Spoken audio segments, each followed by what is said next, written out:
Senhoras e senhores, o meu convidado de hoje, que realmente é um prazer de te ter aqui, já faz um tempo, né? Mas eu sei que você é um cara bem ocupado lá onde você mora.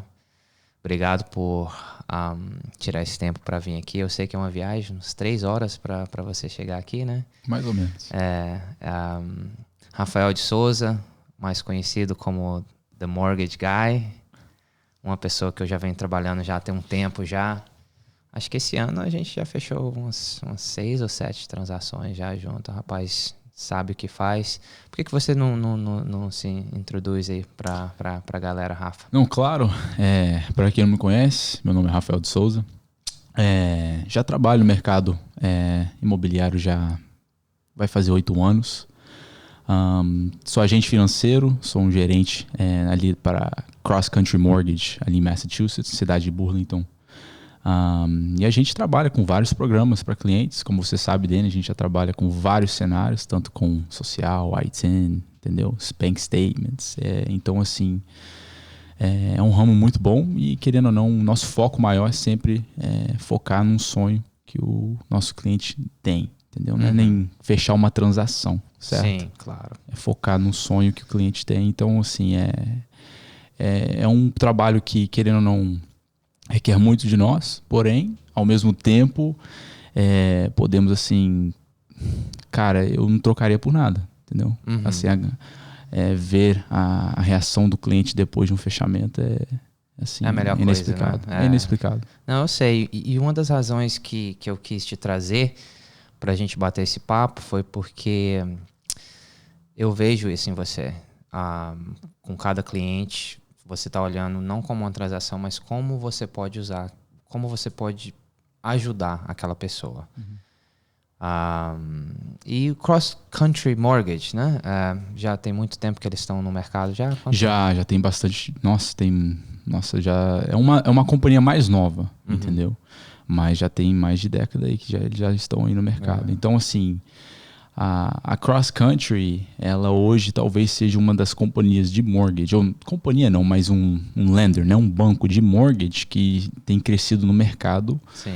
Assim, talvez de uma forma mais rápida do que outras companhias, talvez maiores, entendeu? Sim. Então, assim, sem dúvida, hoje, por exemplo, uma carta de pré-aprovação, um cliente nosso que vai receber uma carta de pré-aprovação da Cross Country, sabendo que é desse banco, as nossas chances de ter uma oferta aceita só pela carta de pré-aprovação já ganha um pouco maior comparado a uma companhia, um lender que eles não conhecem, entendeu? De um corretor que talvez não conheça o trabalho. Então, assim, é uma companhia que tem um respeito muito grande no mercado imobiliário, sem dúvida alguma. Falando nisso aí, se você puder elaborar um pouquinho nesse tópico aí sobre lender e um broker, qual que é a diferença? Você está falando assim, nós somos um lender. Isso. Assim, eu sei, mas não, eu sei. Para você explicar para a audiência aí.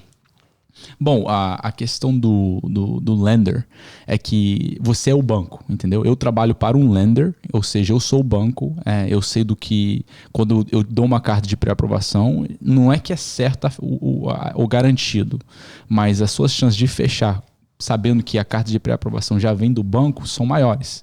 Quando você é um broker, significa que você é uma pessoa terceirizada, onde você trabalha com outros bancos para poder passar o cliente para aquele outro banco. Mas quando você é um lender, que é o meu caso, eu também tenho a capacidade de usar outros bancos se for necessário. Sim. Você tá me entendendo? Mas o bom de ser lender é que você tem um relacionamento direto com os underwriters. Quem são os underwriters? São as pessoas que a gente lida. É como se fosse o vilão da história, mas não necessariamente, mas a gente conhece eles como... São os vilões. No qual, assim, eles estão ali para verificar o seu financiamento, para ver se está tudo certo, e a gente precisa passar por eles para que a gente consiga obter o financiamento. Mas o bom, quando você trabalha para um lender, é que a gente já tem relacionamento com eles, a gente já conhece os underwriters, a gente pode conversar, temos acesso a eles. E quando você é um broker, você não necessariamente não tem um acesso. Por quê? Porque os underwriters são de outros bancos. Você sendo uma pessoa terceirizada, você não tem uma carta de manga para poder jogar com eles. Por quê? Porque você nem trabalha na mesma companhia. Claro. Então, assim, é um jogo de cintura, entendeu? Então, assim, é uma diferença muito grande, principalmente uma pessoa que queira comprar e às vezes assim, se tempo for algo significante para eles, um lender é bem capaz de fechar um financiamento bem mais rápido comparado a um broker, principalmente se o broker estiver sobrecarregado. E em questão dos juros, muda um pouco se eu estiver indo com um broker? Porque mais ou menos o que você está falando é que se eu estou trabalhando com um broker, eu estou fazendo compra em um supermercado. Mas se eu estou trabalhando com lender, eu estou indo diretamente no casco. Foi profundo. Mas a questão... tipo assim, aquele middleman, né? Sim. Só pra o middleman. entender. É o middleman. A realidade do broker é o middleman. Agora, é um mau negócio? Estou dizendo que é um mau negócio. Eu, se tenho acesso a trabalhar com outros bancos, se for melhor para o meu cliente, eu vou usar outros bancos. Entendeu? Mas a realidade... no seu caso aí, assim, qual que talvez seja a diferença, né? Qual que foi mesmo a sua questão? Se tem alguma diferença nos juros, dos por juros? exemplo, se vai... Eu sei que às vezes, mas para ter uma clareza a mais, porque as pessoas, às vezes, elas vão... E eu falo isso com os meus clientes, que para você escolher um mortgage agent, o banco que você vai trabalhar, é tão importante como é de você escolher a casa. Você tem que conversar com algumas pessoas para ver com quem que você vai se sentir confortável trabalhando. Diferentes programas de bancos que fazem. E assim, tentar, porque eu como corretor, eu tenho que representar, eu represento os meus clientes da melhor maneira possível. E é uma das coisas que eu falo. Tipo assim, eu não quero que a pessoa compre a primeira casa que ela olhar. Raramente isso acontece. Se acontecer, beleza, no final do dia. Mas eu gosto de ter comparações para você saber se você está fazendo uma decisão boa ou não. Você está entendendo? Sem dúvida. Então, assim, às vezes as pessoas vêm já chega trabalhando, por exemplo, é um broker, essa companhia, eles são um broker, essa companhia, eles são um lender. Uma das pessoas que eu trouxe aqui para a gente falar sobre mortgages foi uma das coisas que ele começou a falar assim, nós somos um lender, então a gente faz o financiamento com o nosso próprio dinheiro. Exato. A gente não estamos... E não que eu esteja falando... Eu já fiz financiamento na minha casa, que eu moro agora, foi um financiamento com um broker. E como eu conheço sobre o assunto tal e tudo, não que estou falando que tem brokers aí que estão tirando proveito das pessoas, nada disso. Mas foi a mesma coisa que eu pegaria com um lender normal, entendeu? Não, sem dúvida. A questão assim, eu te diria dos juros, é algo, assim, vai depender por banco. Assim, todo mundo acha, principalmente o mercado brasileiro, grande maioria das pessoas do mercado brasileiro às vezes pensa que os juros podem ser iguais em todos os bancos. Eu já tive vários clientes que vieram a mim e pensaram que os juros fossem iguais. O seu juro é assim, assim, assim, assado. Então deve ser o mesmo de, né, A, B, C ou D. E os juros nunca vão ser iguais por banco, entendeu? A realidade é essa. Quando a gente trabalha para um lender, às vezes temos a capacidade de pedir um incentivo do banco, entendeu? Onde podemos ganhar um crédito para ajudar talvez nos custos de fechamento do cliente, abaixar talvez o juro, para fazer com que, vamos supor, a competição traga um juro tal. Aí você me mostra e fala assim, Rafael, eu preciso de alguma coisa melhor desse juro. É possível, nem sempre garantido, que a gente possa competir, se não melhorar o juro para o cliente quando você trabalha para o lender, entendeu? A gente tem a capacidade sem dúvida alguma. Bom, é bom saber disso, porque isso aí traz mais clareza sobre o que é, porque 80%, 90% dos clientes que chegam a nós, eles não sabem muito como funciona. Aí eles vão com a primeira pessoa que eles estão falando, assinando às vezes as coisas que às vezes não sabem. E esse, Rafa, é um dos motivos grandes que a gente fez esse podcast para informar melhor, e não é que eu não estou aqui pedindo ninguém para trabalhar com você ou para trabalhar comigo, mas a gente quer investir em vidas, quer trazer conhecimento, aonde que eu sempre uso essa analogia, onde que, por exemplo, nós temos um caminhão de alimentos e se você for ajudar só os seus amigos e eu só os meus amigos, a gente está com esse caminhão alimentando só essas pessoas. Aqui, fazendo isso, usando a internet como esse maior veículo que tem para passar a nossa mensagem para para frente, a gente pode estar alimentando milhares de pessoas com esse conhecimento para fazer decisões melhores, especialmente a decisão de comprar uma casa. É o seu porto seguro, você está entendendo? A gente deu para ver muito aí com esse COVID, com tudo que aconteceu, que todo mundo, qual que é o porto seguro das pessoas? São as casas delas, né? Entendendo? Então, assim... Impactou muitas famílias, não é a realidade. Não, demais. Mas então, indo para frente, qual seria o primeiro passo para uma pessoa se qualificar para comprar uma casa? Talvez assim, o cliente, né? Você sabe, Dani, muitas das vezes o cliente já chega querendo o quê? Ver casa. Muitas das vezes o cliente nem procura mesmo o mortgage lender, mortgage broker. Geralmente procura quem primeiro? O corretor. Eu quero ver casa tal e tal. Gostei, amei. A parte mais difícil na hora de comprar uma casa é ter o direcionamento. Por quê? Porque às vezes a pessoa pensa que não tem o poder de qualificação, não tem como chegar já e já dar uma oferta numa casa. Então eles ficam um pouco assim, retraídos, às vezes não querem mostrar as finanças porque acha que não é o suficiente para se qualificar. Eu já tive vários cenários assim. Você também. Sim. Você é um craque de mercado, você sabe como é. Mas a realidade é que o primeiro passo é simples. A gente olha 3 itens, talvez os mais importantes, sendo crédito, renda, certo? Que vocês declaram nos últimos 2 anos de imposto de renda, ou se você trabalha em uma companhia. E o terceiro são liquidez. A liquidez, ou seja, os extratos bancários que você tem em conta hoje, talvez para dar de entrada numa casa. São os 3 itens que a gente foca bastante para poder qualificar o cliente. Agora, você me diz, Rafa, o que acontece se o nosso cliente não se qualificar agora? O que a gente faz? Não existe um não, entendeu? A realidade é assim, se você for para um banco e um banco falar para você não, o banco tá mentindo, entendeu? É igual você fala, você é cheio de analogia, a gente fala uma. Fala assim, o não a gente tem, o sim a gente conquista. Entendeu? E a realidade é que com o cliente, quando ele vê a sua vontade de trabalhar mais com ele, o que acontece? Eu acho que ele fica mais grato ainda. Então, quando eu tenho um cliente que eu preciso trabalhar no processo dele, às vezes eu prefiro mais. Por quê? Porque a gente vai criar aquele relacionamento, ele vai ver como você trabalha sério. E muitas das vezes, quando um cliente não se qualifica a princípio, o que a gente faz? A gente trabalha nele, se sendo crédito, sendo renda, se ele faz renda a mais e ele não está fazendo, talvez declarando o imposto de renda da forma correta, certo? Às vezes ele precisa comprovar liquidez, ele tem, o que o brasileiro mais faz? Quando ganha dinheiro, recebe cheque, tira o cash, guarda debaixo do colchão. Então isso tudo o brasileiro precisa de ajuda, não quer pagar imposto. Depois... Então, assim, a gente passa essas informações necessárias para que ele possa comprovar isso na hora de comprar uma casa, entendeu? Então, a gente deixa ele preparado, direciona ele, porque quando o brasileiro... e não é só o brasileiro, né? A gente, assim, cá para nós, a gente fala do brasileiro porque a gente está falando em português hoje, mas a questão é direcionar eles da melhor maneira possível. A preparação é o mais importante. Isso é com tudo, né? Com tudo mesmo.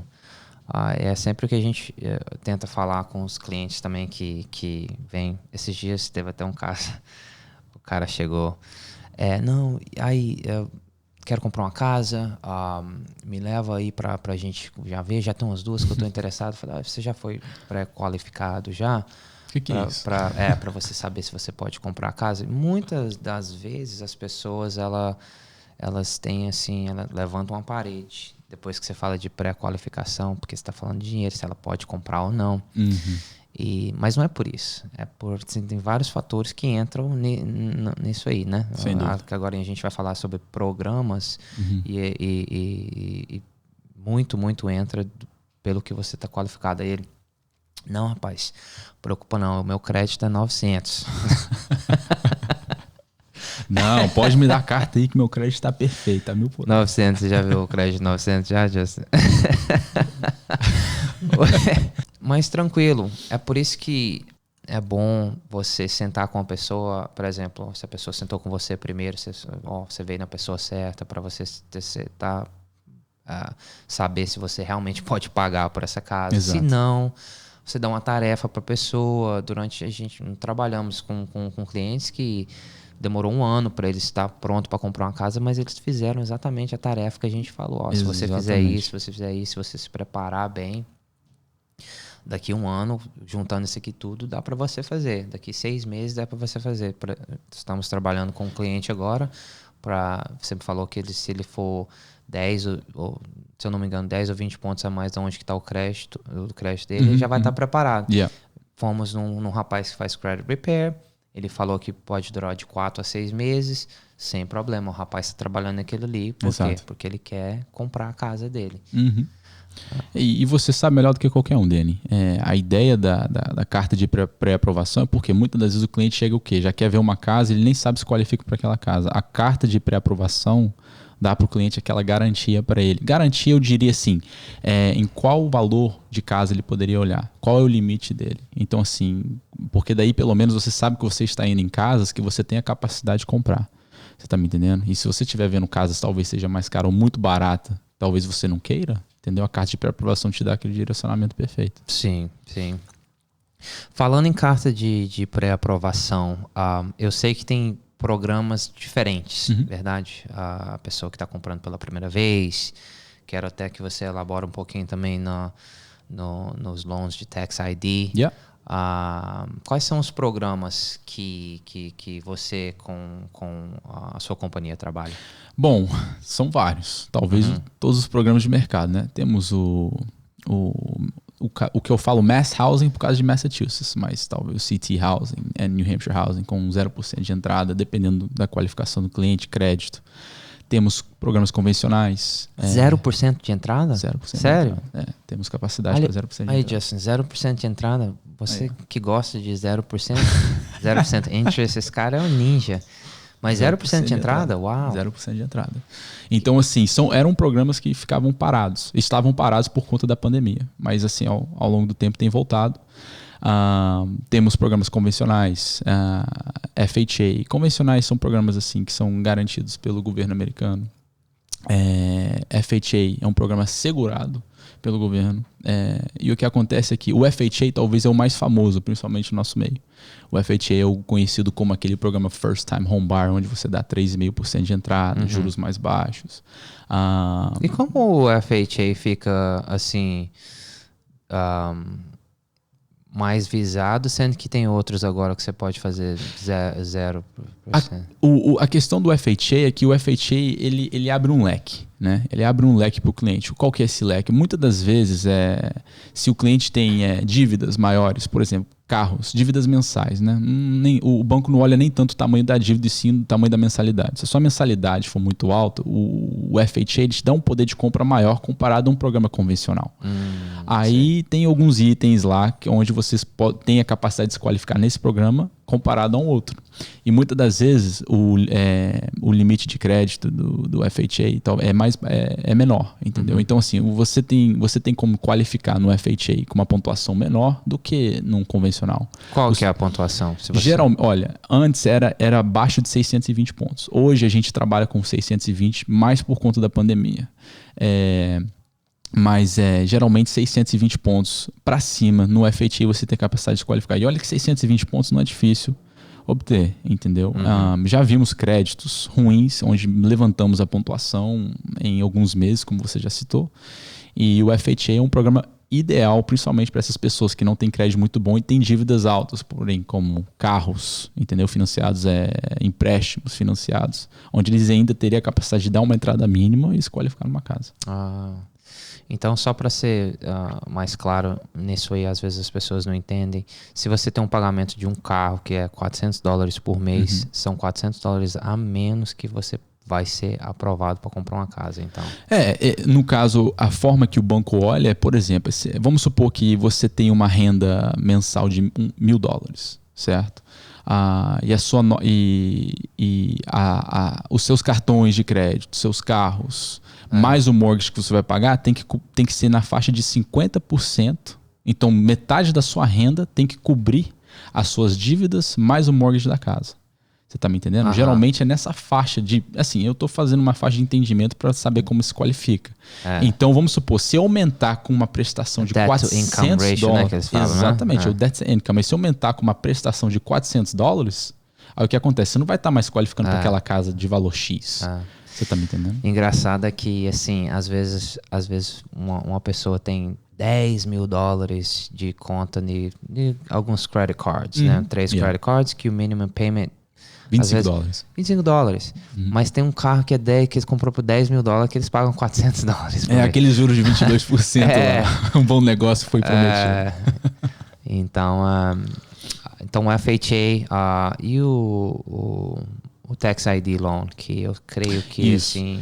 Então, e eu vi que isso é bem mais comum em Connecticut, que as pessoas não sabem muito do programa do Tax ID. O Tax ID hoje é um programa que talvez é um dos melhores que a gente tem disponíveis para o mercado brasileiro. É um programa onde, dependendo da qualificação do cliente, as entradas podem gerar, vamos dizer assim, em torno de 15% a 25%.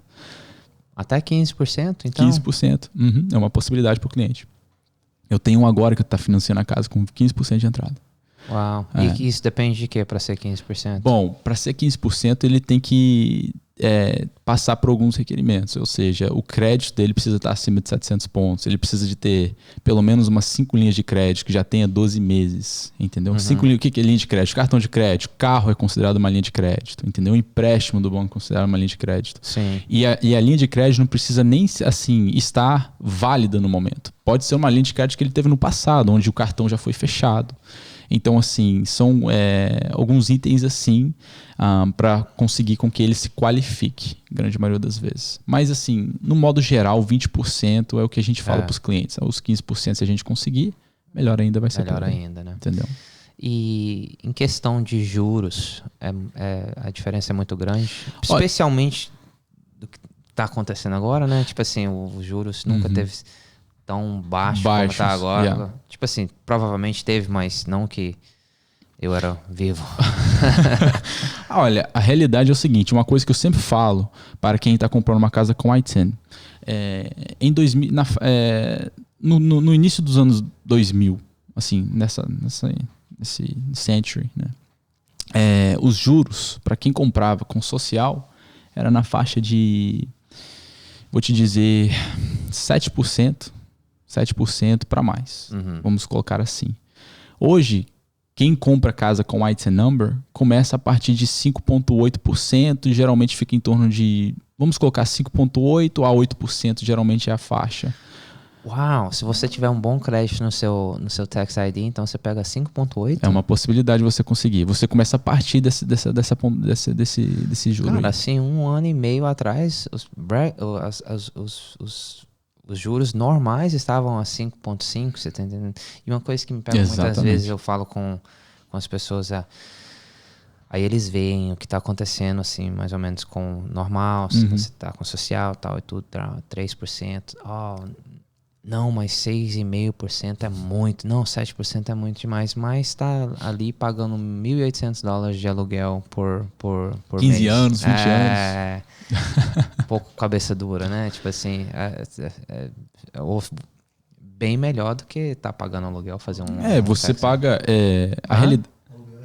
Aluguel é 100%, exatamente. É isso que eu ia falar. Aluguel é exatamente esse que eu ia tocar. Você tá pagando $1.500, $1.700 por mês, está pagando 100% de juros, entendeu? É um dinheiro que você nunca vai ter retorno de qualquer maneira alguma. Então, assim, hoje eu acho que o povo, principalmente a nossa comunidade, está olhando de uma maneira mais positiva o investir num imóvel. Eu tenho clientes que chegam aqui, que não tem nem ano que está nos Estados Unidos, e ainda vai ter a capacidade de comprar uma casa no ano que vem. Aí o que acontece? Porque o I-10, que muita gente não sabe, que você só precisa de 1 ano, comprovar 1 ano de renda para se qualificar. Entendeu? 1 ano de qualquer uma dos métodos que vocês fazem. De qualificação. Com extratos bancários, imposto de renda, profit and loss, de um contador. Então, assim, eu tenho pessoas que já chegam, recém-chegadas do Brasil, já chegam, Rafael, quero comprar uma casa, o que eu faço? E olha, são pessoas que, querendo ou não, às vezes você dá nada para uma pessoa assim, ou um outro profissional possa dar nada para uma pessoa assim, você tem pouco tempo de América, não existe isso, entendeu? Não existe. Com o ITIN number, no próximo ano você tem a capacidade. Você tem a capacidade de comprar. Eu tenho até uma matemática aqui. Se você paga $1.500 de aluguel por um ano, são $18.000. 5 anos são $90.000. 10 anos são $180.000. 15 anos são $288.000. É muito dinheiro. É demais, é demais, muito dinheiro. É demais. Hoje eu conversei com uma cliente e ela falou pra mim que ela paga aluguel já faz 15 anos. 15 anos. Aí uma pergunta que eu sempre faço depois que eles me falam quanto tempo que eles estão alugando, eu falo assim, você quer saber quanto que você já gastou na casa? Sempre, 99% das vezes a pessoa vira pra mim e fala assim, eu não quero nem saber, nem escutar o número. Porque eles sabem. A realidade é que eles sabem. Entendeu? Então, assim, às vezes demora um pouco mais, algumas pessoas demoram um pouco mais, mas é bem viável. Então, acho que você cobriu aí as 3 maneiras que os métodos que vocês usam para o Tax ID, né? Sim. E, em termos de fechamento, eu sei que hoje em dia, se a gente for, a partir do momento que colocamos uma oferta em uma casa, até fechar em um financiamento normal, leva aí 45 dias. Mas eu estou fazendo essa pergunta porque eu observei que as últimas 3 transações que a gente trabalhou junto, que são Tax ID, a gente está fechando em 30 dias. Tem uma razão por isso? O que passa aí? É porque o banco que a gente usa, que faz financiamento com o I-10, ele é basicamente wholesale, ou seja, ele mesmo ele não depende de uma garantia ou de ser assegurado pelo governo americano. Ele está usando o próprio dinheiro dele. Aí o que acontece é que os itens necessários, eles verificam mais rápidos, eles sabem exatamente o que eles estão procurando. Então, os casos geralmente são bem similares a outros clientes, entendeu? Então, eles sabem exatamente, eles estão acostumados de procurar. Então, geralmente, a princípio, principalmente no financiamento, eles já pedem tudo de uma vez que eles sabem que o cliente já vai ter que providenciar, entendeu? E às vezes em outros financiamentos, como você sabe, Dani, principalmente com social, é muito mais comum você ver cenários diferentes. Aí o que acontece é que o banco pede certas condições, documentos para comprovar, e às vezes eles voltam pedindo outros documentos por causa daqueles documentos que a gente já providenciou. E no I-10 é bem mais rápido porque eles já jogam tudo de uma vez para a gente já providenciar. Aí quando a gente providencia, eles têm uma capacidade melhor, eu digo assim, melhor assim, porque eles já estão acostumados com essas documentações de verificar mais rápido. Então assim, hoje quem acha que comprar casa com I-10 é mais demorado, tá super enganado. Foi por isso que eu quis fazer essa pergunta, porque eu percebi, assim, bem mais rápido. Assim, às vezes o dia que nem esperando, a pessoa a gente já pode fechar semana que vem. A gente teve alguns aí. E qual que é a razão que o down payment tem que ser maior? Qual que é esse motivo? Porque eu sei que com o I-10, você falou 15% no melhor cenário, 20% a maioria das vezes, mas se for uma propriedade de investimento, multifamília... Multifamily é 30%. 30%. De casa de 2 ou mais unidades. A questão da entrada, por ser mais um pouco maior, porque é um non-QM loan, né? É o que a gente chama um non-qualified mortgage loan, ou seja, eu entro de novo, não é garantido nem é assegurado pelo governo americano. Ou seja, o banco está usando o próprio dinheiro dele para te qualificar.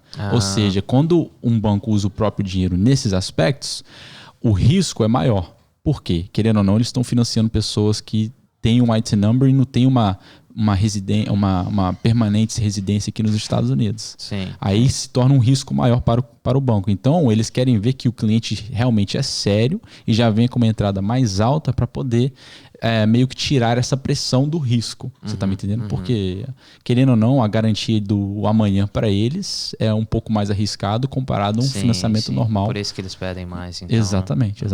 E um outro, e só para entrar num outro item, né, para quem tem I-10 e compra a casa, muitas das vezes, uma das perguntas que eu tenho é quando o cliente ele fala, Rafael, e se eu voltar para o Brasil? Ou se por alguma maneira, ou por alguma razão eu precisar voltar para o Brasil?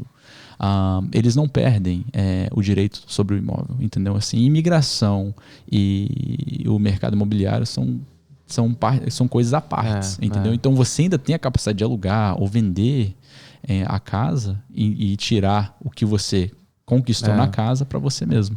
Então, isso você não perde. E eu estudei sobre isso. Tipo assim, para guiar os nossos clientes da melhor maneira possível. Yeah. E uma das coisas que a gente fala para eles é que dá power of attorney para algum familiar ou alguma pessoa, se acaso, assim, Deus o livre e guarde, entendeu? Aconteceu alguma coisa que a pessoa é deportada. Aí, tipo assim, pra ter essa papelada de lá pra cá, alguma coisa assim, pra vender, alguma coisa assim, tem que dar o power of attorney, que você deixa outra pessoa, talvez um membro da sua família, ou talvez até mesmo o seu advogado assinar pra você, se acaso você tem que vender a casa ou alguma coisa dessa natureza. Mas, Rafa, pós-eleição.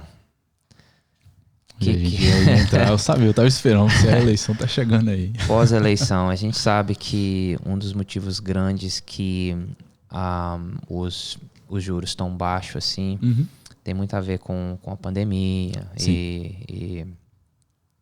Mas com o Biden ganhando agora, a mudança de governo, você acha que isso vai afetar o mercado de mortgages? Você acha que os rates vão começar a subir, os juros? Olha, é difícil dizer agora se os rates vão subir ou não, independente se for Biden ou Trump, né? Porque, querendo ou não, assim, questões eleitorais, hoje a gente imagina que o vencedor da eleição seja o Biden. Só que, por eles ainda estar em investigação, é difícil já meio que saber exatamente o que vai acontecer. Agora, uma coisa que eu falo, por conta da pandemia, momentos de crise fazem com que o mercado imobiliário abaixe juros. Por quê? Porque o mercado precisa continuar correndo. As pessoas precisam continuar comprando, refinanciando, que seja o caso, para fazer com que o mercado continue em movimentação e o governo americano consiga ainda cobrar juros e fazer dinheiro e as pessoas continuarem comprando casas. Incentivo, né? É incentivo, exatamente. Querendo ou não, esse é o ponto-chave, é incentivo. Então, o que acontece? Durante agora, uma coisa que nós percebemos que depois que o Biden, teoricamente, foi eleito o futuro presidente dos Estados Unidos, o que acontece é que houve uma notícia que saiu, né, que a vacina parece que já está para ser lançada no mundo, que é pela, se não me engano, a companhia é Pfizer, né? Pfizer, né? E o que acontece é que, pelo que a gente aprendeu, é 90% eficaz essa vacina, pelo que eles passaram pra gente. Agora, isso tem alguma coisa a ver com a eleição? Eu não sei. Eu não sei se eles iriam lançar se o Trump ganhasse. Vou ser bem sincero com você. Mas agora que o Biden, teoricamente, ganhou, o que acontece é que com a vacina é um momento onde é de crescimento para, né, o povo americano, todo mundo, na verdade. Onde o que acontece é que é bem provável que o risco, né, da pandemia abaixe e, querendo ou não, há a possibilidade dos juros aumentarem com o tempo, com a vacina voltando. Sim. Então, assim, não é forçar o cliente. Já vem comprar agora já. Mas eu acho que o leque, ou o espaço que as pessoas tinham para poder comprar uma casa, ainda com os melhores juros que os Estados Unidos já teve em toda a sua história, está assim meio que fechando um pouco. Mas eu vejo ainda um futuro promissor no mercado imobiliário. Querendo ou não, se a gente for analisar, Dani, você que é corretor, o que acontece é que a apreciação que as casas têm passado nos últimos anos é algo fora de série, entendeu? Exato. Então, assim, eu ainda acho que por mais que as pessoas vão, assim, os juros podem aumentar. Agora, quando a gente fala em aumentar juros, a gente não está falando nada assim surreal, entendeu? Mas a questão dos juros aumentar, querendo ou não, o risco para clientes ou pessoas que queiram vender casas ou pessoas que queiram comprar casa, eu acho que eles vão ter um pouco mais de vamos dizer assim, confidence em comprar, certo? Uma confiança maior, porque, querendo ou não, a pandemia traz incertezas e agora eles vão ter mais confiança, entendeu? Ou seja, o mercado, a tendência é continuar fluindo, sem dúvida alguma. E essa é uma das perguntas que sempre vem à tona, entendeu? Yeah. Especialmente, e algumas pessoas ficam assim um pouco em cima do muro com isso, porque, os juros estão bons, mas o real estate também subiu muito nos últimos anos. É uma hora boa de comprar? Você tá entendendo? Yeah. Tipo assim, é incerto, porque o que eu tento, às vezes, falar com o cliente é assim, olha, se tá dando para comprar, tá no budget, compra. Pelos juros como estão, porque real estate, historicamente falando, ele sempre é esse up and down, entendeu? Pode ser que a casa que você comprou hoje por $300 mil, daqui 2 anos vale 270, mas daqui a algum tempo ela vai voltar a valer esses $300 mil, talvez vai subir mais um pouco. Então, se você tivesse a incerteza de comprar, você nunca vai comprar. Exatamente. Só para adicionar, nesse caso que você falou aí, uma coisa que eu percebi também, esse up and down acontece de acordo com a nossa localização. Se você for pegar o median price, certo? O valor assim, médio dos imóveis dos Estados Unidos, certo? Vamos colocar nos últimos 50 anos, você só vai ver que os valores dos imóveis aumentaram. Ó, coisa interessante, os valores dos imóveis médio de todos os Estados Unidos só aumentaram ao longo do tempo. Agora, o maior exemplo que nós tivemos de uma crise econômica, querendo ou não, foi 2008, 2007, 2008, Sim. onde o que? As casas foram lá para baixo. Por quê? Porque o sistema faliu, basicamente. Assim, o sistema completamente falhou as expectativas.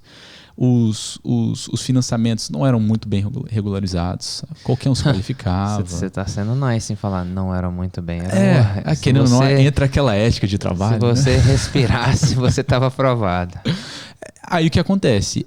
Hoje, a pandemia vai gerar alguns foreclosures, ou seja, os bancos vão tomar algumas casas de algumas famílias por não pagar o mortgage. Há a possibilidade disso, sem dúvida alguma. Sim. Eu não vejo o suficiente para causar uma crise econômica no mercado imobiliário. Entendeu? Sim, os valores, as porcentagens, a tendência é aumentar. Mas eu não vejo de uma maneira onde seja o suficiente para baixar os valores das casas, igual as pessoas estão achando que vai baixar. As pessoas estão achando que vai comprar uma casa hoje de 500 mil e vai baixar para 300, igual aconteceu no passado. Entendeu? Eu lembro que eu tive uma conversa com você há 2 anos atrás, se não me engano. E a gente estava falando assim, como o mercado reagiu desde 2008. Em Massachusetts, o mercado ultrapassou basicamente onde estava a partir do momento de 2008. Só que Connecticut ainda estava se recuperando ainda. Não chegou ainda o valor que estava. Ou seja, muitas das vezes a gente julga o mercado por um todo baseado no lugar que a gente mora. Exato. Você está me entendendo? Exato. Não. E é até legal que você mencionou isso aí, porque aqui, uma loucura. Connecticut é um lugar hoje, para quem quer comprar, nossa, magnífico. E com o pessoal... Todo mundo de Nova York vindo para cá também. Muito bom, muito comum. E assim, não sei assim, se aconteceu em muitos estados isso, mas o agente, o corretor, esse ano, se ele realmente busca, se ele realmente corre atrás, esse ano ele provavelmente dobrou as vendas deles do que ele fez o ano passado. Sem dúvida, entendeu? Sem dúvida. É uma coisa assim incrível que aconteceu. Porque é muito difícil você pegar um mercado onde que está indo para os dois lados. A maioria das vezes, é um seller's market, agora é um mercado de vendedores. Agora é um mercado de compradores. Sim. Tal e tudo. Com a demanda muito grande e o inventório um pouco low, que é um problema que a gente está tendo. Sim. Demanda muito grande. E os juros super do baixo. jeito que estão, então ficou aquele... demanda até assim, extrema, né? Buyer's market, seller's market. Yeah.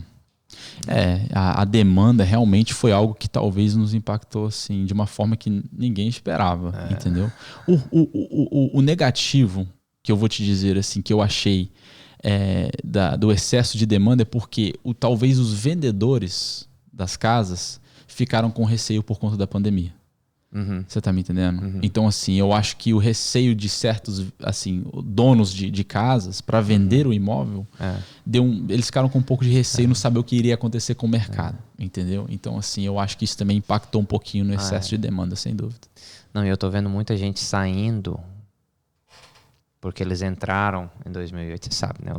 Eles entram no baixo e saem no alto. Saindo, assim, representando clientes aí, que eles... Os que estão indo pro sul, que já estão fechando aqui já para as Carolinas, para Flórida, tá tudo cashing out agora. Vendendo o que tem que vender, tal e tudo. Mas é engraçado assim, que eles estão vendendo, por exemplo, a propriedades de aluguel, propriedades, né? Que para as pessoas que estão comprando não é um bad deal, porque tanto que o aluguel hoje em dia, aqui onde que a gente mora, cara... Muito. Assim... Eu nunca vi o aluguel baixar. Se vocês forem analisar, o aluguel na baixa. Exato. Mas assim, subiu uma loucura nos últimos meses. Foi. Assim, o último ano. Questão assim, que tipo assim, as pessoas da nossa cidade aqui estão movendo um pouquinho para outras cidades ao redor, que ainda... porque como a gente é próxima, assim, bem do lado de Nova York... E a maioria das pessoas que estão em Nova York, eles querem ficar mais perto aqui, porque eles ainda trabalham lá ainda e tal. Então ainda make sense para as pessoas que estão comprando para investir, porque os números estão ali. Porque os investidores, eles olham, eles não estão olhando muito no preço, está up and down, é o return of income, entendeu? Exato. O Se tá fazendo a grana é ali, vamos embora. Interessante, muito interessante. Rafa, cara... Muito bom te ter aqui. Eu sei que se a gente for ficar batendo papo aqui sobre isso, tá? A gente vai o dia todo. É um prazer. Você é sempre bem-vindo aqui no Rise Up Podcast. Muito obrigado por você estar fazendo essa parceria com nós e investir em vidas na nossa comunidade, dar essa... tipo assim, ensinar as pessoas no caminho certo, principalmente... nos primeiros passos, quando elas querem comprar a casa, sair do aluguel, ou até mesmo uma casa de investimento. Muito obrigado. Eu vou colocar suas informações aqui. Se alguém quiser ter um a um com você. Rafael é um dos mortgage agents que a gente trabalha aqui e assim, muito profissional no que ele faz. Se alguém quiser fazer um a um com ele ou alguma coisa assim, as informações vão estar aqui. Mais uma vez, muito obrigado. Se você tiver alguma coisa para falar, agora o Mike é seu. Nossa, cara, sinceramente, eu só tenho que agradecer demais. Olha, a nossa parceria tem sido algo assim que tem sido uma das melhores, sem dúvida alguma, entendeu? É bom você viver algo junto com uma pessoa que tem, talvez, assim, o mesmo pensamento, entendeu? E eu deixo essa mensagem para todos, assim, entenda que quando você compra uma casa, não é baseado na casa, certo? Você compra uma casa primeiro nos profissionais que você escolhe. Então, assim, busque os profissionais que estão ali para o quê? Para batalhar para você. Então, não é querendo fazer lobby, mas eu acredito que nós somos... talvez a melhor escolha para nossa comunidade, né? Então, gente, brigadão, Danny. Obrigado de coração. Sabe, você é o cara. Mora no meu coração. Tanto agora o Justin também aí, ó. Chegadão meu. Justin é o behind the camera, Vocês guys. não pagam aluguel, não. Ele é o que faz tudo aqui acontecer. Por isso que sempre tô pedindo a opinião dele também, pra daqui uns dias a gente vai adicionar um outro mic aqui pra ele estar aqui também. Ele precisa falar, fala mais um pouquinho. Traz uns pontos importantes. Mas brigadão, meu brother. Obrigado. Até a próxima. Tamo junto aí. Abração.